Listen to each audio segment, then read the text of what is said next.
ঐতিহাসিক সোহরাওয়ার্দী উদ্যানে জাতীয় পতাকা উৎসবের উদ্বোধন। মুক্তিযুদ্ধের ইতিহাস বিকৃতিকারীদের রুখে দেওয়ার অঙ্গীকার।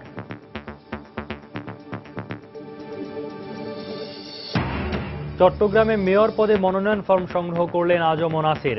আচরণবিধি লঙ্ঘন ঠেকাতে কঠোর অবস্থানে নির্বাচন কমিশন। মেজবান আয়োজনে নিষেধাজ্ঞা। আসন্ন এইচএসসি ও সমমানের পরীক্ষা চলাকালে হরতাল আহ্বান করলেও সময়সূচির পরিবর্তন হবে না, সময় সংবাদকে শিক্ষামন্ত্রী। চট্টগ্রাম ও রাজশাহীতে দুটি মেডিকেল বিশ্ববিদ্যালয় আইন মন্ত্রিসভায় নীতিগত অনুমোদন। লক্ষ্য বিশেষজ্ঞ চিকিৎসক তৈরি। এবং প্রসাধনী কেনাবেচার আড়ালে চট্টগ্রামে জেএমবির কার্যক্রম চালিয়ে আসত জেলা কমান্ডার আরশাদ। বিস্ফোরক সহ আটকের পর স্বীকারোক্তিমূলক জবানবন্দি।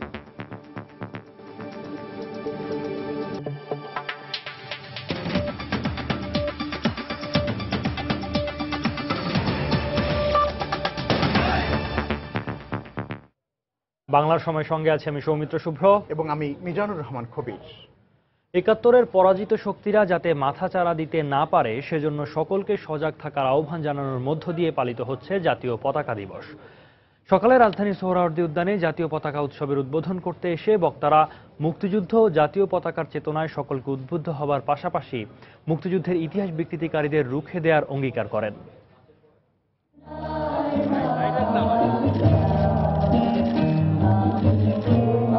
১৯৭১-এর এই দিনে জাতির জনক বঙ্গবন্ধু শেখ মুজিবুর রহমানের হাতে তৎকালীন ছাত্র সংগ্রাম পরিষদের সদস্যরা তুলে দিয়েছেন বাংলাদেশের নতুন জাতীয় পতাকা।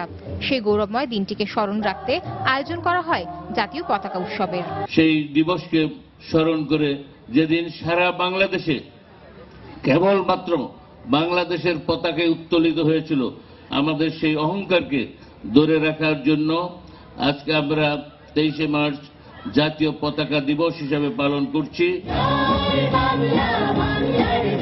জাতীয় পতাকা উৎসবের এই আয়োজন যেন পরিণত হয় লাল সবুজের মিলন মেলায়। স্মৃতিচারণ করেন জাতীয় পতাকার প্রথম নকশাকার শিবনারায়ণ দাস। জানান বর্তমান জাতীয় পতাকার ব্যবহার নিয়ে তার হতাশার কথাও। যথাযোগ্যভাবে আমরা পতাকার ব্যবহার শিখি নাই, জানি না, চেষ্টাও করি না। আমরা আবেগে উল্লাসে মত্ত হয়ে উঠি। জাতীয় পতাকা দিবসে মুক্তিযুদ্ধের চেতনায় অনুপ্রাণিত হতে শপথ পাঠ করানো হয় শিক্ষার্থীদের। প্রধান অতিথির বক্তব্যে প্রধানমন্ত্রীর রাজনৈতিক উপদেষ্টা এইচ.টি. ইমাম বলেন, ৭১-এর পরাজিত শত্রুরা এখন আইএস, আল কায়েদা সহ নানান বেশে এখনো বাংলাদেশের অগ্রযাত্রাকে থামিয়ে দিতে ষড়যন্ত্র করছে। আজকে আবার নতুন করে মুক্তিযুদ্ধের সেই চেতনায় উদ্বুদ্ধ হয়ে এই পরাজিত শত্রুদের আবার একেবারে বিলীন করে দেই, নিশ্চিহ্ন করে দেই। তা না হলে এরা যতদিন থাকবে, এই বীজ থাকলে সব সময় বাংলাদেশের বিরুদ্ধে ষড়যন্ত্র চলতেই থাকবে। অনুষ্ঠান শেষে একটি বর্ণাঢ্য র্যালি বের করা হয়। এতে স্কুল কলেজের শিক্ষার্থীরা অংশ নেন। তাহসিনা জেসি, সময় সংবাদ, ঢাকা। চট্টগ্রামে মেয়র পদের জন্য মনোনয়নপত্র সংগ্রহ করেছেন আওয়ামী লীগ সমর্থিত সম্ভাব্য প্রার্থী মহানগর আওয়ামী লীগের সাধারণ সম্পাদক আজম নাসির উদ্দিন। দুপুরে নগরীর জুবিলি রোডের সিটি কর্পোরেশনের রিটার্নিং অফিসারের কার্যালয় থেকে তিনি এই মনোনয়ন ফর্ম সংগ্রহ করেন। প্রতীক বরাদ্দের পর সকল প্রকার নির্বাচনী বিধি মেনেই প্রচারণার কাজ শুরু হবে বলে জানান তিনি। এ সময় বিপুল সংখ্যক নেতাকর্মী তার সঙ্গে নির্বাচন কমিশন অফিসে যান।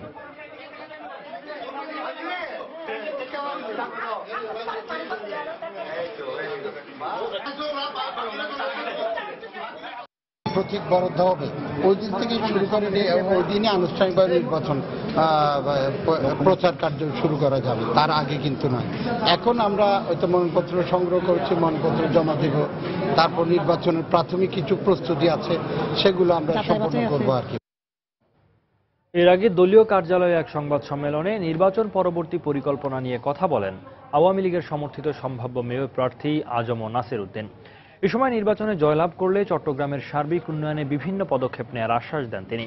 একই সাথে সবকিছু ভুলে জনগণের সেবায় নতুন করে এগিয়ে যাওয়ার প্রত্যয় ব্যক্ত করেন তার সাথে থাকা চট্টগ্রাম সিটি কর্পোরেশনের সাবেক মেয়র এবিএম মহিউদ্দিন চৌধুরী।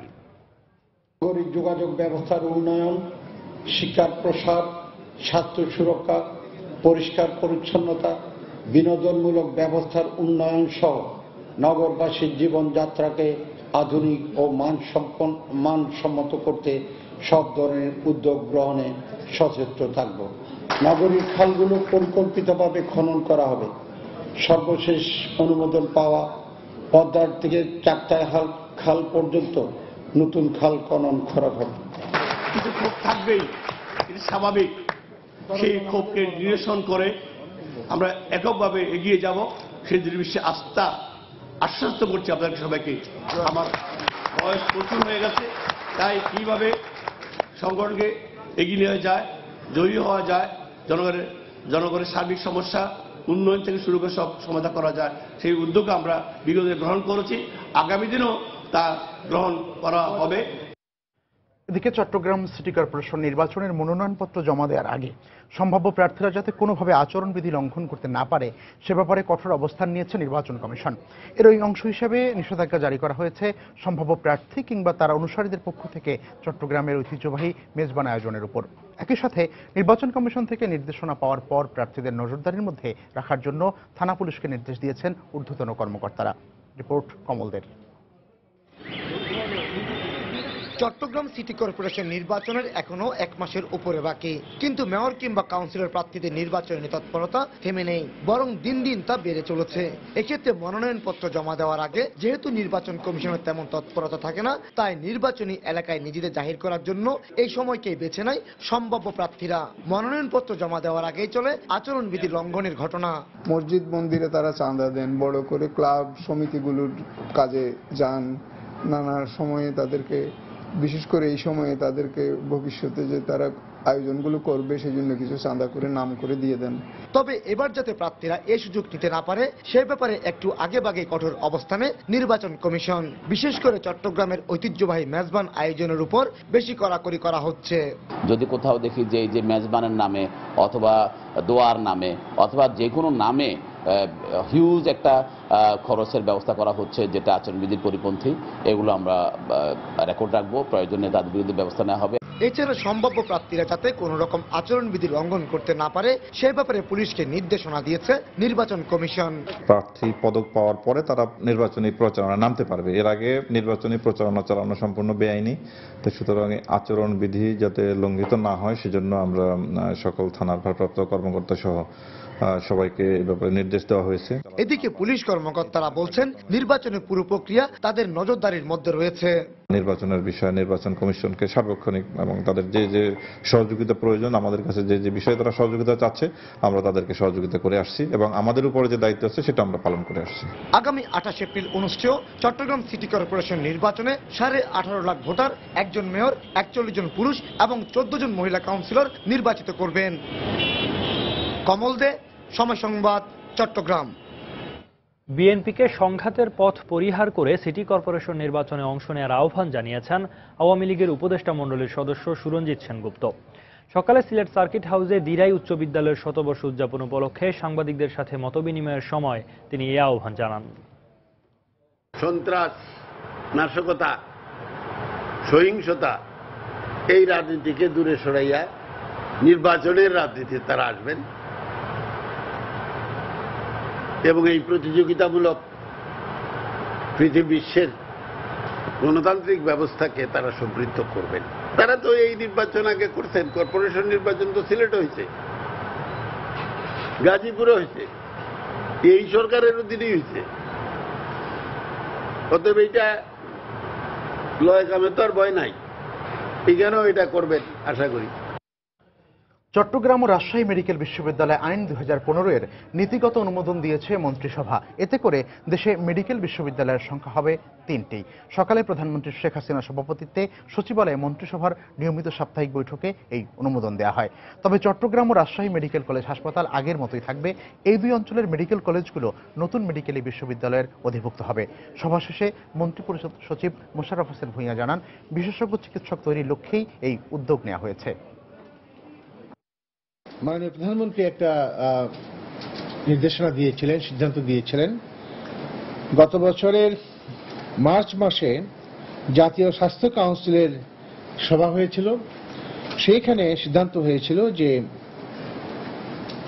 চট্টগ্রামে এবং রাজশাহীতে একটি করে মেডিকেল বিশ্ববিদ্যালয় প্রতিষ্ঠা করা হবে। ওই চট্টগ্রাম মেডিকেল বিশ্ববিদ্যালয় এবং রাজশাহী মেডিকেল বিশ্ববিদ্যালয় প্রতিষ্ঠার উদ্দেশ্যেই এই আইনের খসড়া, দুটি আইনের খসড়া করে স্বাস্থ্য পরিবার কল্যাণ মন্ত্রণালয় আজকের মন্ত্রিসভা বৈঠকে উপস্থাপন করেছে। মন্ত্রিসভা এটি আলাপ আলোচনার পরে এটি নীতিগতভাবে অনুমোদন করেছে। প্রসাধনী কেনাবেচার আড়ালে চট্টগ্রামে জেএমবির কার্যক্রম চালিয়ে আসত জেলা কমান্ডার আরশাদ হোসেন। নিষিদ্ধ ঘোষিত জঙ্গি সংগঠন জেএমবি, হিজবুত তাহরির এবং হরকাতুল জিহাদের সাথে যোগ দিয়ে আইনশৃঙ্খলা বাহিনীর ওপর বড় ধরনের হামলার পরিকল্পনা করছিল শিবির। সকালে বিপুল পরিমাণ বোমা, গান পাউডার এবং বিস্ফোরক সহ আটকের পর জেএমবির চট্টগ্রাম জেলা কমান্ডার আরশাদুল হোসেন ওরফে মামুনের স্বীকারোক্তিমূলক জবানবন্দি থেকে বেরিয়ে আসে এসব তথ্য, জানাচ্ছেন কমল দে। নিষিদ্ধ জঙ্গি সংগঠন জেএমবি চট্টগ্রামে আবারও সংগঠিত হওয়ার চেষ্টা করছে। এই গোপন তথ্যের ভিত্তিতে গত এক সপ্তাহ ধরে সংগঠকদের অনুসন্ধানে নামে পুলিশ। এর মধ্যে সোমবার ভোরে নগরী পাহাড়তলী এলাকায় পুলিশের হাতে ধরা পড়ে সংগঠনটি চট্টগ্রাম জেলা কমান্ডার মামুন। তার স্বীকারোক্তি অনুযায়ী পার্শ্ববর্তী বাগানবাড়ি এলাকার একটি ম্যাচ থেকে উদ্ধার করা হয় বিপুল পরিমাণ বিস্ফোরকের পাশাপাশি সংগঠনটির গুরুত্বপূর্ণ নথি। আটকের পর ঊর্ধ্বতন পুলিশ কর্মকর্তারা টানা 3 ঘন্টা মামুনকে জিজ্ঞাসাবাদ করে। এরশাদুল্লাহ নামে যে ব্যক্তিটাকে ধরা হয়েছে, এ নিজেকে পরিচয় দিচ্ছে সে জেএমবির একজন সক্রিয় সদস্য। জেএমবির 3 জন লিডারের, ওই এসআর 3 জন লিডার আছে, ওর দোকানেই তারা আসতো, তারা এসে বিভিন্ন পরিকল্পনা করত এবং তাদের উদ্দেশ্য ছিল অরাজকতা সৃষ্টি করা। মূলত নগরী পাহাড়তলী নিউ মনসুরাবাদ এলাকার একটি প্রসাধনের দোকানে পণ্য কেনাবেচার আড়ালে চলছিল জঙ্গি সংগঠনটির কার্যক্রম। অভিযানের এক পর্যায়ে ওই দোকান থেকে উদ্ধার করা হয় প্রধানমন্ত্রীকে হুমকি সম্বলিত একটি চিঠি। দোকানে সার্চ করে একটা পেলাম, এটা আমাদের মাননীয় প্রধানমন্ত্রীকে বড় পোস্ট করার জন্য সে রেডি করে রাখছিল বলে মনে হচ্ছে। এটা আমরা খুব ভালোভাবে যাচাই বাছাই করবো এবং এর মাধ্যমে পরবর্তী ব্যবস্থা নেওয়া হবে। এদিকে আটককৃত মামুন সাংবাদিকদের কাছে তুলে ধরেছে নিজে সহ একসময় শিবিরের রাজনীতির সাথে সম্পৃক্তরাই ইসলামী রাষ্ট্র কায়েমের জন্য কাজ করে যাচ্ছে। ট্যালেন্ট কিছু স্টুডেন্ট বা ছাত্র, এদেরকে টার্গেট ভিত্তিক টার্গেট অনুযায়ী আমরা এই টার্গেট নেওয়ার পর তাকে মনে করেন দাওয়াত দেওয়ার পরে আমরা সেই অনুযায়ী নেটওয়ার্ক বিস্তৃত করি। এটা জেএমবিরই আদলেই একটা গঠিত একটা সবারই আদলেই একটা সংগঠন। বিশ্বের প্রত্যেকটা গ্রুপের সঙ্গে আমাদের লিঙ্ক আছে, সে অনুযায়ী আমাদের কাজবাজ চলছে। জেএমবির চট্টগ্রাম জেলা কমান্ডার মামুনকে গ্রেপ্তার করা গেল। বিভাগীয় কমান্ডার ফুয়াদ এবং আপেল সহ বাকি সদস্যদের গ্রেপ্তারের জন্য পুলিশ অভিযান চালিয়ে যাচ্ছে। কমল দে, সময় সংবাদ, চট্টগ্রাম। বাংলার সময় আরো থাকছে। নারায়ণগঞ্জে গৃহবধূ অ্যাসিডদগ্ধ হওয়ার ঘটনায় অভিযোগের তীর স্বামীর দিকে, সন্দেহভাজন 5 জন আটক। এবং অকল্যান্ডে কাল শুরু হচ্ছে সেমিফাইনালের লড়াই, মুখোমুখি হবে দক্ষিণ আফ্রিকা ও নিউজিল্যান্ড। দু দলের সামনে প্রথমবারের মতো ফাইনালে ওঠার হাতছানি।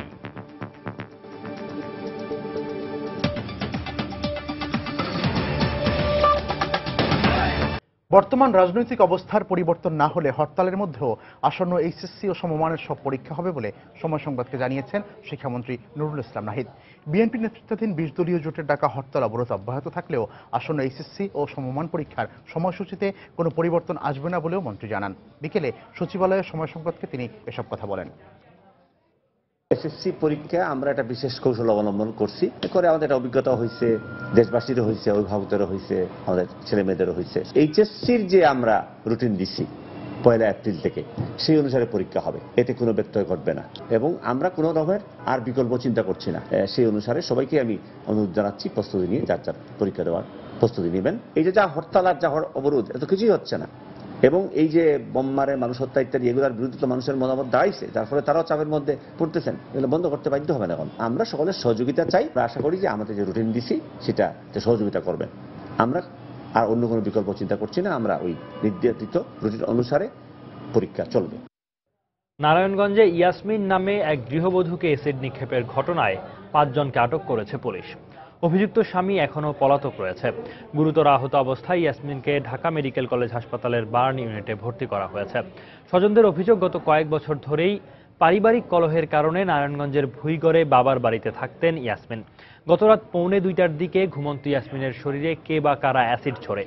এই ঘটনায় ইয়াসমিনের স্বামী পলাশ জড়িত বলেও অভিযোগ করেন তারা। এদিকে এই ঘটনায় ফতুল্লা থানায় একটি মামলা দায়ের করা হয়েছে। অ্যাসিডে ইয়াসমিনের শরীরের প্রায় 65% পুড়ে গেছে বলে জানিয়েছে চিকিৎসক।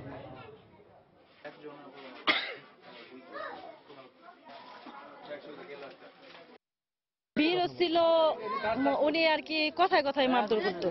এই যে সুন্দর এখন কথা বলতেছে, এর মধ্যে ঠাস ঠুস নাকে মুখে ঘুষি মেরে দিতেছে। স্বামী স্ত্রী অনেকদিন দ্বন্দ্ব ছিলেন।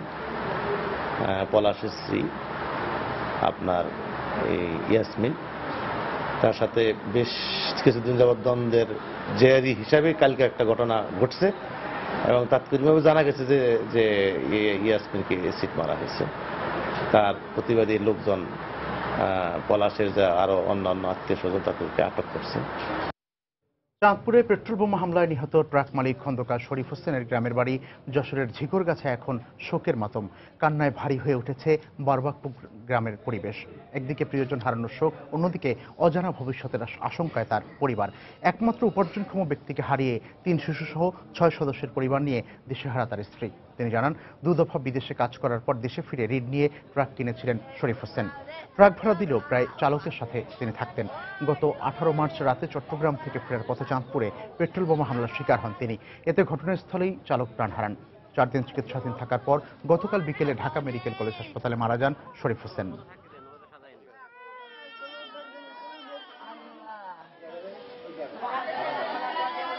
তিনটা বাচ্চা নিয়ে কিভাবে চলবো আমি প্রধানমন্ত্রীর কাছে বিচার চাই। সংসারে অনেক দিনাদায়িক, অনেক কিস্তি, সবকিছুর মুক্তি চাই। নিটল টাটা থেকে ঋণ করে একটা গাড়ি করে, তার আজ পথ ছিল এক গাড়িটা, আর কোনো পথ ছিল না। সরকারের কাছে আমাদের দাবি থাকবে, যারা ক্ষতিগ্রস্ত হয়েছে, যে সমস্ত পরিবার তাদের স্বজন হারাইছে, তাদের উপযুক্ত ক্ষতিপূরণের ব্যবস্থা করুক এবং দেশবাসীকে এই পেট্রোল বোমার হাত থেকে পরিত্রাণের একটা ব্যবস্থা করুক।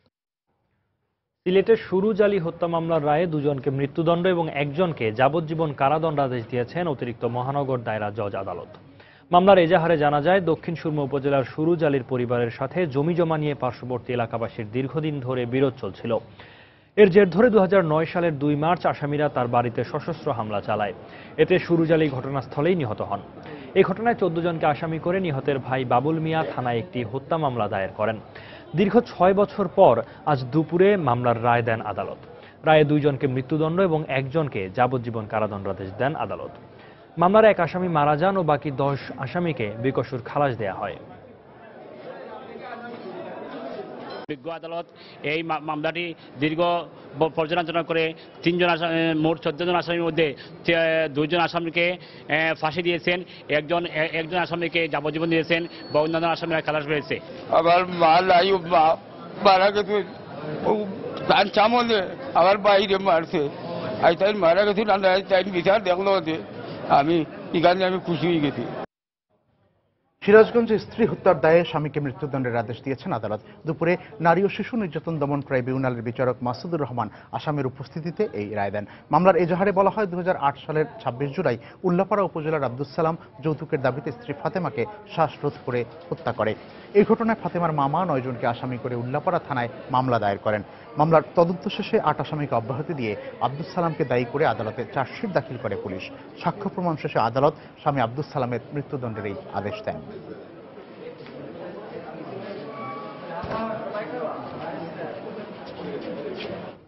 মুন্সিগঞ্জের ধলেশ্বরী ও মেঘনা নদী থেকে জাটকা ও কারেন্ট জাল জব্দ করেছে মৎস্য বিভাগ ও কোস্টগার্ড। মৎস্য বিভাগ জানায়, সকালে লঞ্চঘাটের কাছে ধলেশ্বরী নদীতে একটি যাত্রীবাহী ট্রলার থেকে 405 কেজি জাটকা জব্দ করা হয়। পরে গজারিয়ার কাছে মেঘনা নদীতে পেতে রাখা 10,000 মিটার কারেন্ট জাল উদ্ধার করা হয়। তবে কারেন্ট জালের মালিককে পাওয়া যায়নি। পরে জালগুলো লঞ্চঘাটের পাশে পুড়িয়ে নষ্ট করা হয়।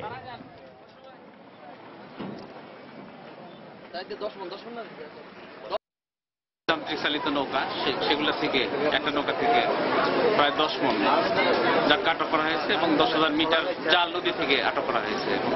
নারায়ণগঞ্জের রূপগঞ্জে একটি পোশাক কারখানায় আগুন লেগে বিপুল পরিমাণ থান কাপড় এবং যন্ত্রপাতি পুড়ে গেছে। ফায়ার সার্ভিসের প্রত্যক্ষদর্শীরা জানায়, বেলা 11:30টার দিকে Antim knit garments and dyeing factory নামের একটি তৈরি পোশাক কারখানায় আগুন ধরে যায়। কারখানার ডাইং সেকশনের স্ট্যান্ডার্ড মেশিনের যান্ত্রিক ত্রুটি থেকে আগুনের সূত্রপাত হয় বলে জানায় তারা। মুহূর্তে আগুন চারপাশে ছড়িয়ে পড়ে। খবর পেয়ে ডেমরা ও কাঞ্চন ফায়ার স্টেশনের 3টি ইউনিট ঘটনাস্থলে পৌঁছে প্রায় 1 ঘন্টা চেষ্টার পর আগুন নিয়ন্ত্রণে আনে।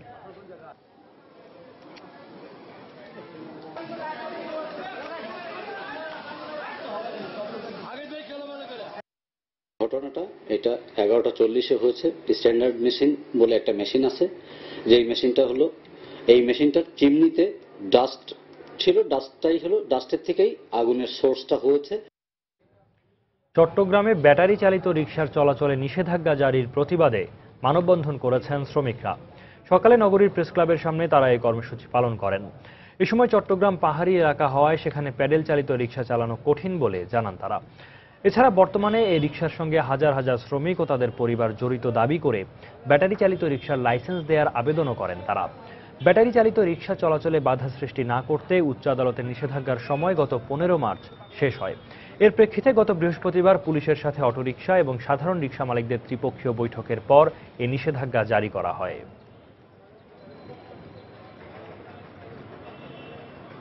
চট্টগ্রামে উঁচু নিচু রাস্তা, তাই আমাদের পক্ষে পেট্রোল চালিত রিক্সা চালানো সম্ভব হচ্ছে না।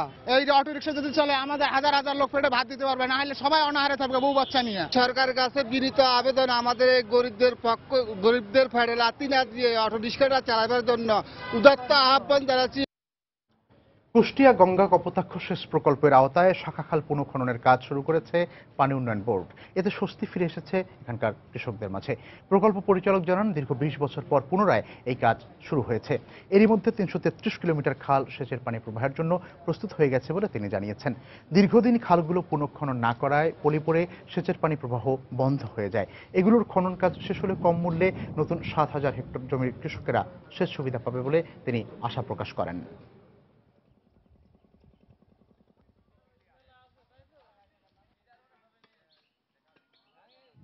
এই ক্যানাল বন্ধ হয়ে ছিল, এবার খুব পানি পাবো, যেহেতু আমার ধানের কোনো অসুবিধা হবে না। দিকের এই ক্যানেলটা হচ্ছে 8-10 বছর মানে বন্ধ হয়ে ছিল, তো এখন এই খাল পরিষ্কার করে খনন করে আমার এখন খুবই সুবিধা। একসময় ঘরে আবদ্ধ নারীরা এখন ক্রমেই এগিয়ে আসছে বলে মন্তব্য করেছেন পার্বত্য চট্টগ্রাম বিষয়ক মন্ত্রণালয় সম্পর্কিত সংসদীয় কমিটির সভাপতি রোয়াম উবায়দুল মুক্তাদির চৌধুরী। দুপুরে ব্রাহ্মণবাড়িয়া সরকারি মহিলা কলেজে নবীনবরণ অনুষ্ঠানে প্রধান অতিথি হিসেবে বক্তব্যে একথা বলেন তিনি। এ সময় নারী উন্নয়নে পুরুষদের আরও এগিয়ে আসার আহ্বান জানান তিনি। মেয়েরা যোগ্যতা প্রমাণ করতে পারছে, এই মেয়েদেরকে পিছনে রাখা হয়েছিল। আমাদের নেত্রী শেখ হাসিনা মেয়েদেরকে পিছনে রাখতে চান না। তিনি বলেন যে মেয়েদের অফুরন্ত শক্তি আছে, আমরা সুযোগ করে দিচ্ছি। কারণ আমরা বিশ্বাস করি যে পৃথিবীটাকে এগোতে হলে নারী আর পুরুষ সমান তালে হাঁটতে হবে। এখন মেয়েরা এগোয়নি এমন কোন জায়গা আছে? পৃথিবীর অন্তপক্ষে 4 থেকে 5টি দেশ আছে এখন যেখানে মেয়েরা রাষ্ট্রপ্রধান অথবা প্রধানমন্ত্রী। মুকুলে ভরে গেছে মাগুরার লিচু বাগানের গাছগুলো। তাই এবার বাম্পার ফলনের আশা করছেন বাগান মালিকরা। মুকুল ধরে রাখতে চাষিদের সব ধরনের পরামর্শ দেওয়া হচ্ছে বলে জানান কৃষি কর্মকর্তা। জেলা প্রতিনিধি বিশ্বজিৎ বাপির পাঠানো তথ্য ছবি নিয়ে ডেস্ক রিপোর্ট। মাগুরার সদর উপজেলার ইছাপুর, মিঠাপুর ও কাঞ্চনপুর সহ সবকটি লিচু বাগান ভরে গেছে মুকুলে। অন্যদিকে অনুকূল অবস্থার কারণে এই উপজেলার হাজরাপুর ইউনিয়নের 20টি গ্রামের চাষিরা ঝুঁকেছেন লিচু চাষে। এবার তাই প্রায় 1.5 শতাধিক নতুন বাগান থেকে ভালো ফলন আশা করছেন সংশ্লিষ্টরা। এবার আমাদের অঞ্চলে লিচু গাছের মুকুল অন্যবারের থেকে অনেক বেশি আসছে। বছরের মতন লিচুর ক্ষতি নাই, এবার ভালো আছে। 1 বিঘা 2 বিঘা করে এখন প্রায় 2 একর লিচু গাছ করছি। গতবার আপনার বল কম ছিল, এবার সেই জন্য বেচছিলাম 3 লাখ। এবারটা যাক বল ভালো আছে, তাতে আশা করি যে 5 লাখ টাকা বিক্রি করব। মুকুল ধরে রাখতে ওষুধ স্প্রে ও সেচ দেওয়ায় ব্যস্ত চাষিরা। বসে নেই বাগান মালিক ও ব্যবসায়ীরা, তারাও ব্যস্ত বাগান দরদাম আর বেচা কেনায়। লিচু গাছে এখন সেচ দিচ্ছি, ছত্রাকনাশক ওষুধ দিচ্ছি, গাছের গুঁড়া কোপাচ্ছি সার মার দেওয়ার জন্য। ইতিমধ্যেই আমি 5টা বাগান ক্রয় করছি, আরো আমি বাগান ঘুরে ঘুরে দেখছি এবং আমি আরো 5-7টা বাগান ক্রয় করব। কৃষি কর্মকর্তারা বলছেন, ফলনের সুবিধার্থে কৃষি বিভাগের পক্ষ থেকে চাষিদের সব ধরনের পরামর্শ দেওয়া হচ্ছে। বাগানেই এবার যে পরিমাণ ফ্লারিং হয়েছে, আমরা আগ থেকে কৃষি সম্প্রসারণ কর্মীরা এবং ফল চাষি বাগান নিয়ে মত বিনিময় করেছি, তাদের উদ্বুদ্ধকরণ করেছি। কৃষি বিভাগের তথ্য মতে জেলায় গত বছর 350 হেক্টর জমিতে 20,000 মেট্রিক টন লিচু উৎপাদন হয়েছিল। এবছর উৎপাদনের লক্ষ্যমাত্রা ধরা হয়েছে 400 হেক্টর জমিতে 25,000 মেট্রিক টন। সময় সংবাদ, মাগুরা। বিশ্বকাপে বিতর্কিত আম্পায়ারদের আজীবন বহিষ্কারের দাবিতে রংপুরে মানববন্ধন ও সমাবেশ করেছে বাংলাদেশ অনলাইন অ্যাক্টিভিস্ট ফোরাম। বেলা 11টায় রংপুর প্রেস ক্লাবের সামনে এই কর্মসূচির আয়োজন করা হয়। এই সময় বক্তারা আইসিসির নানা অনিয়ম, দুর্নীতি ও স্বেচ্ছাচারিতার কথা তুলে ধরেন। এছাড়া বাংলাদেশকে ইচ্ছে করে হারানো হয়েছে দাবি করে বিতর্কিত আম্পায়ারদের বহিষ্কার দাবি করেন। সমাবেশে নানা শ্রেণী পেশার মানুষ বক্তব্য রাখেন।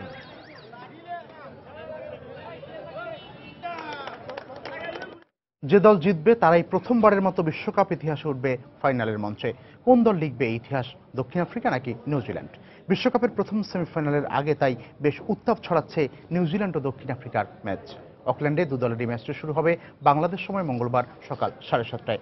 গেল বিশ্বকাপের কোয়ার্টার ফাইনালে ঢাকায় কিউইদের কাছে হেরেছিল প্রোটিয়ারা, তাই তারা চাইবে এর প্রতিশোধ নিতে। তবে এ পর্যন্ত 6 বার সেমিফাইনালে খেলার অভিজ্ঞতা থাকা কিউইরা তারাও চাইবে প্রথমবারের মতো ফাইনালে জায়গা করে নিতে।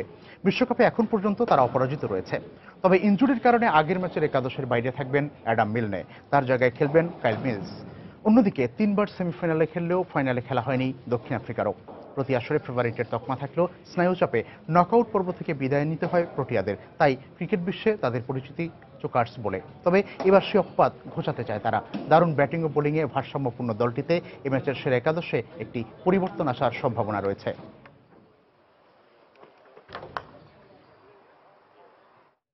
এ পর্যায়ে শীর্ষ সংবাদ জানিয়ে দিচ্ছি আরেকবার।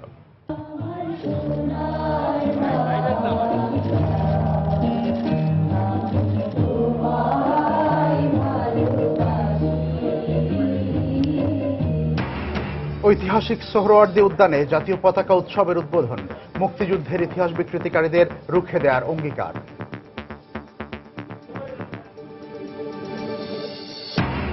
চট্টগ্রামে মেয়র পদে মনোনয়ন ফর্ম সংগ্রহ করলেন আজম নাসির।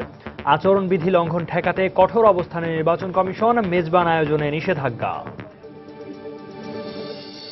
আসন্ন এইচএসসি ও সমমানের পরীক্ষা চলাকালে হরতাল আহ্বান করলেও সময়সূচির পরিবর্তন হবে না, সময় সংবাদকে শিক্ষামন্ত্রী। চট্টগ্রাম ও রাজশাহীতে দুটি মেডিকেল বিশ্ববিদ্যালয় আইন মন্ত্রিসভায় নীতিগত অনুমোদন, লক্ষ্য বিশেষজ্ঞ চিকিৎসক তৈরি। এবং প্রসাধনী কেনাবেচার আড়ালে চট্টগ্রামে জেএমবির কার্যক্রম চালিয়ে আসত জেলা কমান্ডার আরশাদ, বিস্ফোরক সহ আটকের পর স্বীকারোক্তিমূলক জবানবন্দি।